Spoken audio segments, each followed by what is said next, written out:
Setelah menjalani serangkaian pemeriksaan, sebanyak 393 calon jamaah haji dan juga petugas PPIH embarkasi Aceh akhirnya berangkat menuju Tanah Suci. Menggunakan maskapai Garuda Indonesia, calon jamaah haji dalam kloter pertama ini lepas landas dari Bandara Sim pada Rabu pagi sekitar pukul 7.45 waktu Indonesia Barat. Menempuh perjalanan sekitar 30 menit dari asrama haji Banda Aceh, 10 unit bus membawa 393 calon jemaah haji tiba di Bandara Sultan Iskandar Muda Blang Bintang Aceh Besar pada Rabu pagi sekitar pukul 6 waktu Indonesia Barat. Seluruhnya merupakan jemaah yang tergabung dalam kelompok terbang atau kloter 1 yang berasal dari Kabupaten Aceh Besar, Pidi Jaya, dan Kota Banda Aceh. Jemaah dalam kelompok ini didominasi oleh perempuan dengan jumlah 223 orang dan laki-laki sebanyak 170 orang. Hingga keberangkatan, seluruh jemaah kloter pertama dipastikan sehat dan seluruhnya dapat diberangkatkan.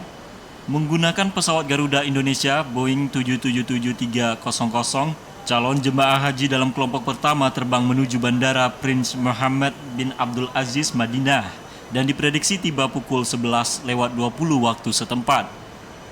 Prosesi pemberangkatan jamaah haji Indonesia dari embarkasi Aceh alhamdulillah dari kemarin dan sampai hari ini alhamdulillah semuanya berjalan sesuai yang direncanakan, tidak ada kendala yang luar biasa dan semua jamaah hari ini semua berangkat, tidak ada yang satupun yang tertinggal, tidak ada sesuatu kendala sehingga pesawat siap untuk diberangkatkan. Kita berharap nanti Pak dari Garuda tidak ada keterlambatan sehingga semua prosesnya itu berjalan lancar dan kita harapkan nanti jadwal ketibaan di Madinah maupun di Jeddah nanti yang untuk gelombang kedua, tapi di Aceh kan nggak ada gelombang kedua, jadi berjalan seperti yang kita harapkan.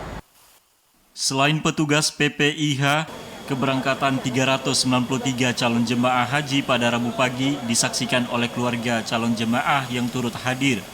Usai proses boarding atau menunggu naiknya penumpang, pesawat Boeing 777-300 yang membawa 393 jemaah haji dalam kloter pertama akhirnya lepas landas dari Bandara Sultan Iskandar Muda Blang Bintang Aceh Besar.